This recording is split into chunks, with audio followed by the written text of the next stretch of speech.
My name is Ava Calder. I'm 30 years old, and for a long time, my family treated me less like a daughter and more like an ATM with anxiety.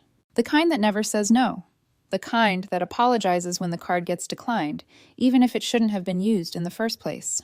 By the time the picnic happened, I was working 70-hour weeks at a job everyone vaguely described as computer stuff. No one ever asked what I actually did. They just knew the checks cleared, and somehow that became the only part that mattered. I was already regretting agreeing to that family picnic when I pulled into the park and saw my sister unloading a designer cooler from the back of her boyfriend Ethan's car. It was ridiculous. The cooler alone probably cost more than a normal family's grocery bill for a month.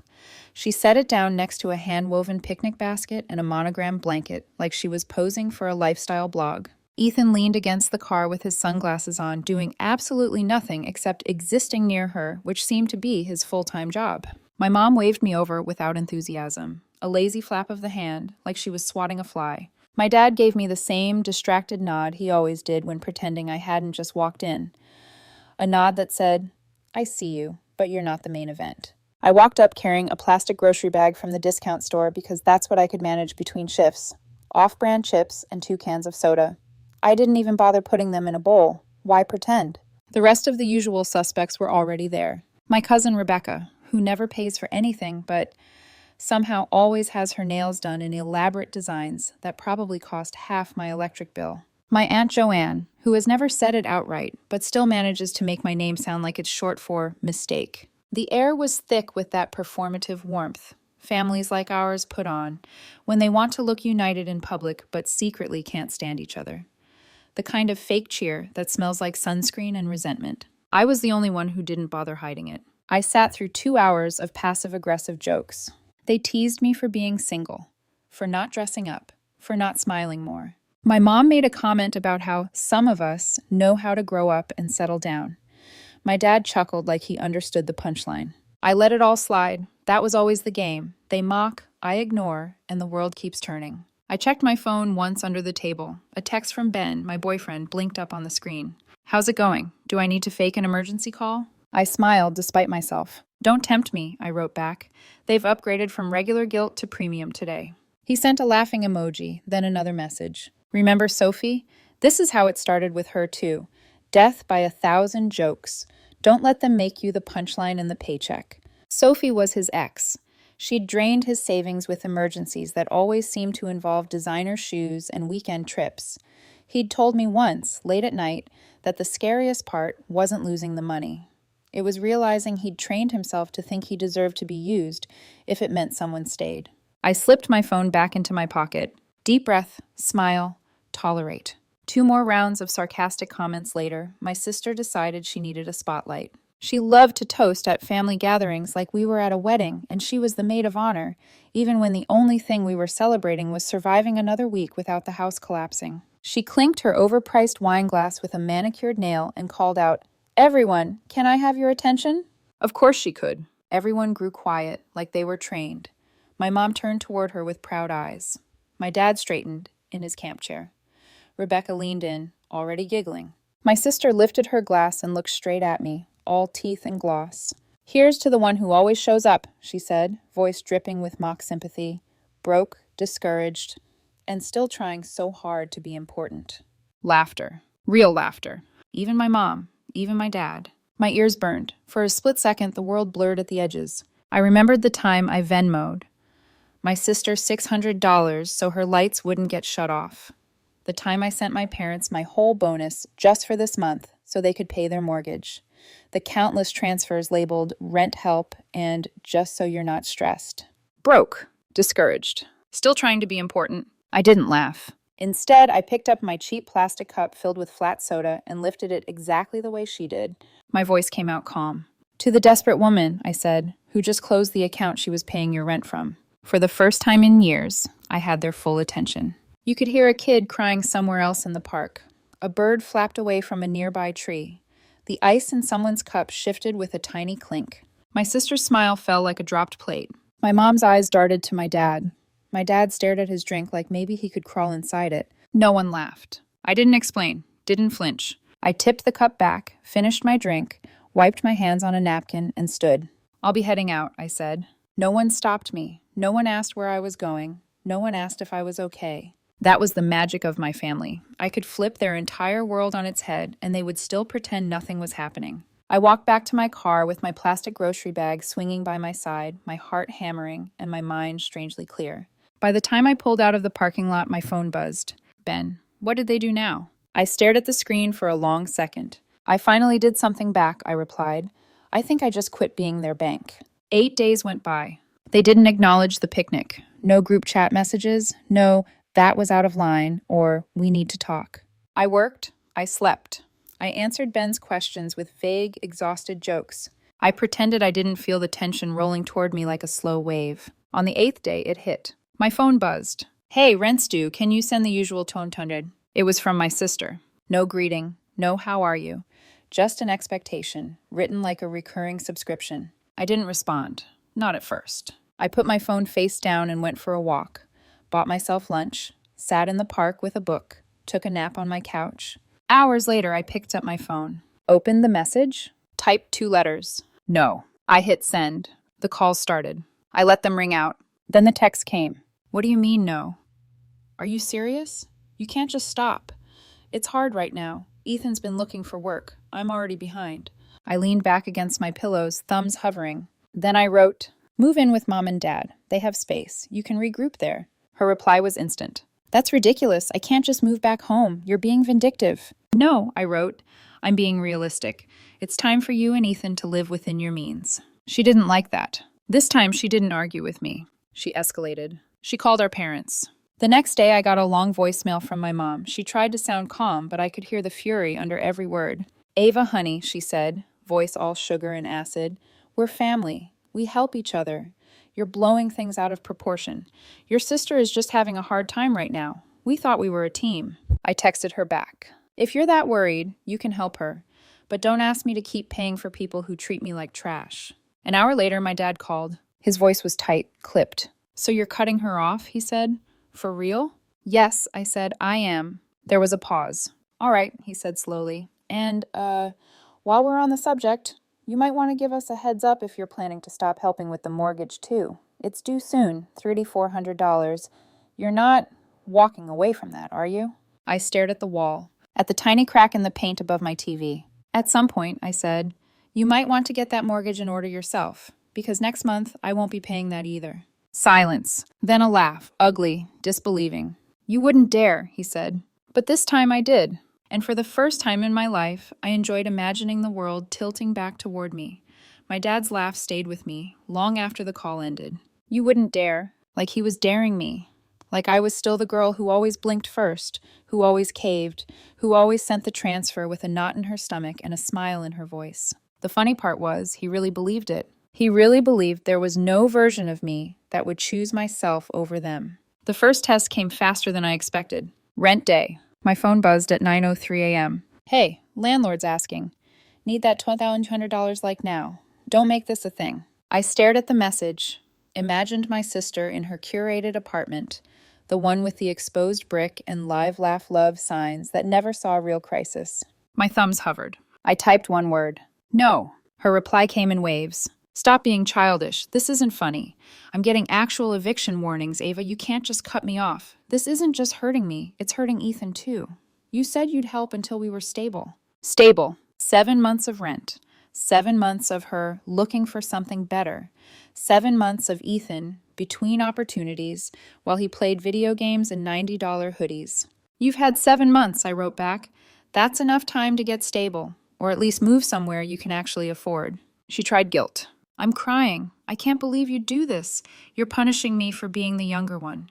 You don't care about family. You never have. I watched the typing bubble appear, disappear, reappear. Then another message. If I can't make it work, I'll have to break my lease. We'll have to move back in with Mom and Dad. That one made me pause. Not because I felt responsible, because I heard the thing beneath the words. It wasn't the moving that terrified her. It was the shame. My sister spent years curating an image of herself as the successful, put-together one. Downtown apartment, designer cooler, monogrammed blankets. She built a whole identity on the idea that her life was upward and glossy. Moving back into her teenage bedroom? That was social death, I replied instantly. Perfect. That's exactly what I suggested. Sounds responsible. She didn't answer after that. But I knew she read it. The mortgage was next. I'd been slipping money each month into an account my parents used to pay it. $3,400 a month on a house they couldn't afford without a miracle or a daughter who worked herself into the ground. At first, it had felt like the right thing to do. They were panicked. My dad talked about losing the house. My mom cried at the kitchen table. They said it was just until your father's pension gets sorted. That was 4 months ago. 4 months of just this once. 4 months of we'll pay you back when things calm down. Things never calmed down. They just learned to build their chaos on top of my exhaustion. This time I let the due date come and go. No transfer, no last-minute rescue, just silence. For a day. Then my phone lit up like a Christmas tree. First, the group chat. Mom, we need to talk. Then individual blitz. Mom, you forgot the mortgage. I'm sure it was a mistake. We've been counting on you. Dad, bank called, payment missing. What's going on? I didn't respond right away. I was at my desk, staring at a spreadsheet, realizing that for the first time in months, my checking account wasn't already emptied by other people's emergencies. I made myself a cup of coffee, sat in the break room, watched the foam swirl. Then my phone rang. Dad, I answered. So you're seriously cutting us off too? He asked. No hello, no preamble. Yes, I said, I am. You could hear the air leave his lungs. You wouldn't dare, he said again. But the laugh wasn't there this time, just disbelief. I already did, I replied. You left us in the lurch, he snapped. You know how hard things are. We've been counting on you. We thought we were a team, Ava. Team. Teams practice. Teams participate. Teams share the weight. They weren't a team. They were a load. You didn't treat me like part of a team, I said. You treated me like a direct deposit. That's not fair, he argued. Family helps each other. That's how it's always been. Exactly, I said. Family helps each other. I helped you. You laughed at me in public and then expected the transfer in private. Those aren't the same thing. He went quiet. I could hear my mom in the background, whispering something. We could lose the house, he finally said. You want that on your conscience? No, I replied. But I'm not going to carry it on my back anymore. If you're that worried, talk to the bank. Downsize. Sell. Get assistance. There are options. I'm not one of them anymore. The line crackled. This isn't you, he said softly, like he was talking to a stranger. It's always been me, I said. You're just seeing it now that I'm not paying for everything. He hung up. No goodbye. No I love you. Just the click of a man who realized his favorite crutch had been kicked out from under him. The next few days were quiet. Too quiet. No calls, no texts. Just a heavy silence pressing in around my new choices. I almost started to think maybe they were trying to figure it out. Maybe they were actually talking to lenders, looking for work, cutting back. Then my cousin Jeremy called. Jeremy always knew when drama was brewing. He collected gossip like art. Hey, he said, voice casual. You good? I'm fine, I said. Why? Because, he drawled, I just heard through Aunt Tanya that your parents' place is in pre-foreclosure. Word is, the bank sent them a notice. And word is, no one knew you were the one paying it until now. I closed my eyes. Of course. When I was paying, it was invisible. When I stopped, suddenly it was a scandal. Guess the family grapevine's busy, I said. You're the villain of the week, Jeremy added with a faint, sympathetic chuckle. They're saying you turned your back on your parents, that you could have prevented this. I've been preventing it, I said quietly, for months. He was silent for a second. Yeah, he said. I figured it was something like that. After we hung up, I sat on my couch and stared at the wall. The irony was incredible. For nearly a year, I'd been paying my sister's rent and my parents' mortgage, a total of $4,600 a month. Quietly, consistently, like it was the natural order of things. No one praised me. No one asked if I could handle it. No one ever said, thank you. They teased me for working too much, for always being tired, for still trying to be important. Now, with the money gone, everything ugly was suddenly visible. They weren't managing their lives. They were being carried. By me. And the second I put my arms down, they didn't just fall. They crashed into each other, clawing for something soft to land on. For the first time, they had to look at themselves without my income smoothing over every consequence. It wasn't pretty. My sister had to pack boxes and move back into the bedroom with the glow-in-the-dark stars on the ceiling. Ethan lasted a few days before packing a bag and announcing he needed space. My parents had to meet with bank officers, explain missed payments, swallow the humiliation of admitting they'd built a lifestyle on a daughter they mocked. I didn't reach out. I didn't ask. I waited.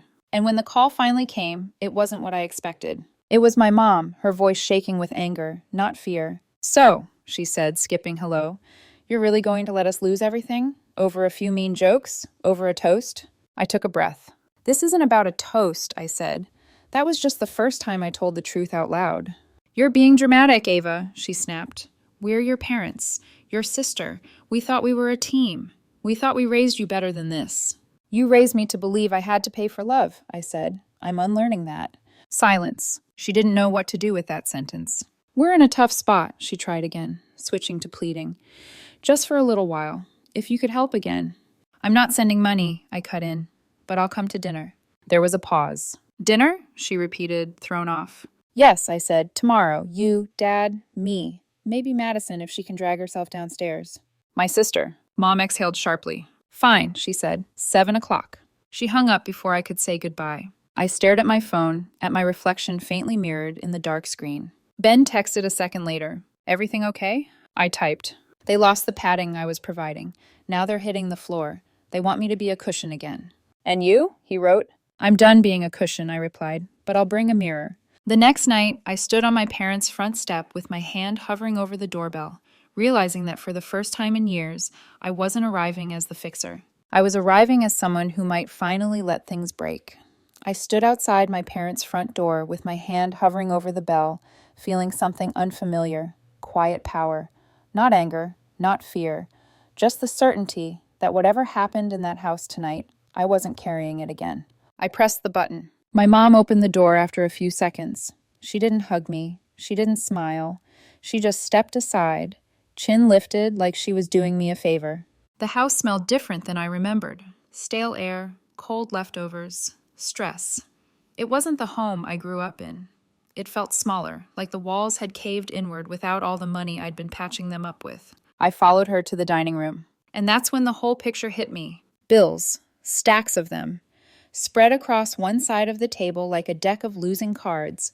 Mortgage notices, late fees, utilities with red lettering.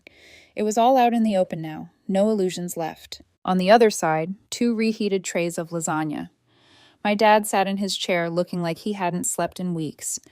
My sister Madison was conspicuously absent. I knew she was home. I could hear footsteps upstairs. She just didn't want to face me. My mom gestured stiffly. "Sit." I sat. We made small talk, the kind that barely qualifies as conversation. "How's work?" "Fine." "Still doing that computer stuff?" "Yes." "You eating enough?" "I'm 30, Mom. I manage." Dad poked half-heartedly at his lasagna. Then, after the fakest attempt at normalcy, my mom leaned forward. "So," she began, voice tightening, "we're in a tough spot right now." There it was, the real dinner. "Really?" I said. "I never would have guessed." Her eyes narrowed for a moment, then softened into that manipulative maternal tone she loved so much. "We're asking for just a little help," she said, "just until things stabilize." Dad jumped in, nodding vigorously. "You've always stepped up. We need you to do it a little longer, as a family." "No," I said. The word sat heavy in the air. Mom blinked, like she genuinely couldn't comprehend it. "No?" she echoed. "Ava, this isn't the time for pride." "It's not pride," I said. "It's boundary." Her lips pressed into a line. Dad folded his arms. "You can't stay angry forever," he said. "This isn't healthy." I almost laughed. "This isn't about anger," I said. "It's about math and respect." They stared. So I laid it out. Calm, precise, unflinching. "You mocked me when I struggled," I said. "You mocked me at that picnic while I was paying your house payment. You ridiculed my job, my clothes, my life, while I was covering your mortgage and her rent without a single thank you." My dad's jaw tightened. "You're twisting things," he muttered. "No," I said. "This is the first time in years I'm saying them clearly." My mom tried another angle. "We thought we were a team." "A team," I cut in. "I paid. You laughed. That's not a team. That's exploitation." Silence. Real silence. The kind that means everyone finally heard the truth, whether they wanted to or not. My dad looked away first. Then my mom looked down. She didn't defend. She didn't argue. She didn't even try to guilt trip. She just sat there absorbing it. And for the first time, I saw something flicker behind her eyes. Recognition, maybe. Or shame. But I didn't let the moment hang. "There's something else," I said. They looked up. "1 month from now, I'm hosting a picnic. Just us. Same place as the last one." Their faces lit with tiny, hopeful sparks. Mom even sat up straighter. "And?" she asked. "And," I continued, "that day I'll tell you my final decision. Whether I'll ever help again. Whether things change or end for good." I saw the gears turning in my dad's mind. He thought he'd won something. He thought this was me cracking, offering them another chance. Mom nodded like this was a negotiation she now had hope for. "Okay," she said softly, "okay." But while they were imagining me walking in with apologies and a checkbook, I was imagining something else entirely. I stood, grabbed my bag, and pushed in my chair. "Thanks for dinner," I said. Dad stared at his plate. Mom forced a smile. And upstairs, Madison still refused to come down, not even for a moment. I walked out feeling lighter than I had in months. On the way home, I stopped at a drive-thru and ordered myself a burger, something cheap but warm. I sat in my parked car, unwrapped it, took a bite, and something in my chest loosened. This meal tasted like something I hadn't had in years. Choice. No guilt, no obligation, no weight of the next bank transfer. I watched the lights of the city flicker through my windshield and realized something. I wasn't afraid anymore. Not of disappointing them, not of being the bad daughter, not of walking away. They were scared, for once. Scared of what life looked like when I stopped cushioning every fall. Scared of losing their safety net. Scared of being forced to do what I'd been doing alone for years. And the most surprising part? It didn't make me feel powerful. It made me feel peaceful. Because for the first time in a very, very long time, the consequences were theirs, not mine. The month after that dinner moved strangely, slow, quiet, and heavy, in the way a storm is quiet right before it breaks open the sky. At first, I thought the silence meant my family was planning something. Maybe a dramatic guilt intervention, maybe waiting me out. Maybe they were convinced I'd come crawling back with apologies and a checkbook. But nothing came. No texts, no calls, not even one of my mom's classic emotional traps like, "Saw this old photo of you. You used to smile more." Just nothing, which should have been comforting. It wasn't, because silence in my family has never meant peace. It means plotting. Then the cracks started to show. My cousin Jeremy texted first because of course he did. "You going to that little family thing you planned?" I didn't correct him. Didn't tell him it wasn't a family thing. It was an audit. I told him yes. The next day, an old neighbor messaged me. "Your mom dropped by, asking about your work promotion. Said you're hosting something soon. Everything okay?" Ah, there it was. They were spreading the news like I was returning from battle with treasure. I knew exactly what narrative Mom was weaving in her head. Ava comes back triumphant, apologizes for being harsh, announces she'll keep helping, maybe even hands out envelopes like some kind of benevolent overlord. They wanted a redemption story, so I decided to give them one, just not the one they expected. I spent the next week calling in favors. Real favors, not guilt favors. My sister Madison's old manager, who still remembered her ghosting 3 shifts in a row. He wasn't willing to take her back, but he knew a clinic across town desperate for a part-time assistant. A former coworker of my dad's, who now ran inventory for a construction supplier. He needed someone reliable to manage equipment and check shipments. I told him my dad was available. A woman my mom used to volunteer with at a community kitchen, before she stopped going because it wasn't her crowd. They needed help prepping food and running donation drives. One by one, doors opened. Not glamorous doors, not ego-boosting doors, but real ones, earnest ones. The kinds of doors that lead to responsibility instead of dependence. I printed everything, labeled them, placed them in a neat folder. Then the day arrived. The picnic area looked smaller than last time. Maybe because I wasn't emotionally collapsing into my own shadow this time.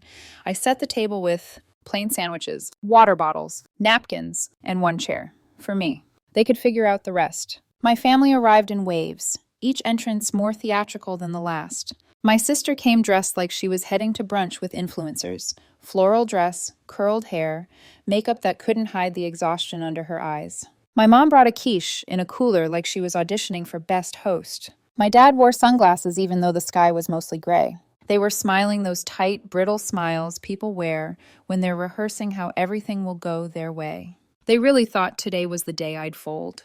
When everyone sat down, the smiles turned expectant. My sister tilted her head with faux sweetness. "So," she said, "what's this all about?" My mom clasped her hands like she was receiving communion. "We're ready to talk," she added. My dad leaned forward. "Well, we're here." And I placed the folder on the table, then handed each of them a paper. My sister frowned, laughing a little like she assumed it was a joke. "What is this?" she asked. "A job interview," I said. "They're expecting your call." Her smile froze. My mom glared. My dad blinked like he was buffering. I pushed 3 papers toward my sister. A clinic looking for a part-time assistant. A call center hiring. A dental office receptionist position. Her voice cracked. You're kidding. No, I said. These are actual opportunities. You asked for help. You need work. These are jobs. She tossed the papers down like they were hot. My mom grabbed her sheet. It was an application for the nonprofit kitchen. She looked horrified. You want me to slice potatoes in a hairnet? She hissed. You're good with people, I said, and they need volunteers who can take on hours. It's honest work. She recoiled. My dad picked up his sheet. Inventory manager for a construction supplier. What's this? He asked, offended. A job, I said. You need income. They'll take you. Good hours. Benefits. He stared at it like it was written in a language he refused to learn. Then the eruption hit. My sister shot to her feet. This is cruel, she snapped. You're trying to embarrass us. My mom shook her head. How dare you treat us like we're your employees? My dad glared. You think this is funny? You think you're teaching us some lesson? I let them vent, let them spit out every insult, every accusation. Then I said it. You asked for help. This is help. Silence slammed down. Real, thick, suffocating silence. And in that stunned quiet, the truth sat in front of them like an uninvited guest. Work wasn't beneath them. They just always had me. Eventually, they packed up their cooler, slammed lids, stuffed leftovers, and walked away without a goodbye. My sister left her job sheets on the table. My mom slammed hers into her purse like she wanted to wrinkle it out of existence. My dad didn't say a word. And I sat alone at the picnic table, a folder in front of me, untouched sandwiches at my side. But I didn't feel alone. For the first time in my life, I felt awake. I felt clean. I felt like a person instead of a bank. 3 days later, my phone rang. Unknown number, I answered cautiously. A woman's voice. Hi, this is the clinic you called last week. I just wanted to thank you for referring your friend. Madison interviewed Monday. She started today. So far, so good. I froze. Madison took the job? Madison did something responsible? I sat on my bed, phone still pressed to my ear, listening to a stranger compliment the sister who thought work was beneath her. After the call ended, I stared at the wall. I didn't text her. I didn't brag. I didn't even tell Ben. I just waited. 4 days later, my phone buzzed. It was my sister. Started work. It's fine. Don't get used to me thanking you, but I'm not quitting. No emoji, no passive aggression, no pretense. Just facts, I almost replied. But then I didn't. Some things don't need a ribbon tied on them. After my sister's unexpected text, days passed quietly. Quiet in the way freshly fallen snow is quiet. Everything felt softer, slower, different. It was the first time in years I wasn't bracing for someone to need something from me. No last-minute emergencies, no guilt-laced voicemails, no, hey, quick question, followed by a dollar amount. Just stillness. And then, like seeds buried in frozen soil, small changes started breaking through. The first shift came from my dad. I was on my lunch break scrolling through work emails when my phone buzzed. A text. From him. No hello, no preamble. Got forklift certified today. My back's not thrilled, but it's good work. I stared at the message for a full minute. He'd taken the warehouse inventory job. He hadn't called to fight or blame me. He hadn't pretended it was beneath him. He hadn't asked for money. He just told me, and the tone wasn't bitter. It sounded like a man who'd found something solid to stand on for the first time in years. I didn't reply, not out of anger, but because it didn't require anything from me. It wasn't a transaction, it was a fact. And facts don't need applause. A few days later, Jeremy, the cousin who always knows everything, sent me a picture from across town. It was my mom, hair tied back in a simple bun, wearing an apron, standing at a prep station in the community kitchen. Chopping vegetables. Focused. Present. Working. The picture came with his text. Look who's putting in the hours. My mom, the woman who used to say food service work was, for people with no options, was covered in flour and not making a spectacle of herself. She hadn't told anyone she'd taken the job, not even me. But that made it more real, more honest. A quiet shift in gravity. 2 weeks after the job fair picnic, Madison posted something online. A picture taken in a public bathroom mirror. No filters, no beach, no cocktail glass. Just her in scrubs, holding up her new ID badge. No caption, just a single emoji. For someone like her, that was practically a personal manifesto. The comments from her friends were supportive. So proud of you. Yes, girl, work it. Big step. I didn't comment. I didn't have to. She wasn't doing it for me, and that was the point. Then, one night around 10 p.m., I was cleaning out my email inbox when a name popped up I hadn't expected. My mom. Subject line, none. The body. I didn't realize how much we relied on you until we had to rely on ourselves. We're trying, even if it's late. I read it 3 times. Not an apology, not manipulation, not guilt. Just truth. The first honest thing she'd said to me in years. I didn't respond that night, or the next day. Some acknowledgments don't need instant answers. They just need room to breathe. The next few weeks moved in a strange, new rhythm. I'd wake up, make coffee, sit by my apartment window, and just be. Not calculating which bill I could cover next. Not carrying the weight of 3 adults on my back. Not rehearsing defensive explanations. Just me, my income, my life. I started cooking more, sleeping better, walking without a knot in my chest. My money stayed in my account long enough to feel like my money. I even booked a solo trip, one-way flight, flexible return. I didn't know where I'd go after the first city. I just knew I could go. Because no one needed me to stay. Because no one needed my bank login to function. Because no one was waiting to drain me dry the second I took a breath. Then it happened. The moment I didn't know I was waiting for. A Saturday morning in a small local coffee shop, I was reading, nursing a latte, enjoying the serenity of being an adult who didn't owe anyone anything. When I heard a voice, Ava? I looked up. Madison, in scrubs, holding a to-go cup, a grocery bag looped over one arm, exhausted, human. She looked normal, not polished, not posing, not performing. Just a young woman trying to get through life like the rest of us. She sat down across from me without asking. I didn't mind. We didn't talk about the past. No apologies, no rehashing, no bitterness. Just small things. Work's intense. Yeah. Clinic people are nice. That's good. Ethan? Well, whatever. Yeah. We talked about the weather, about how weird adulthood is, about how coffee is suddenly a personality trait.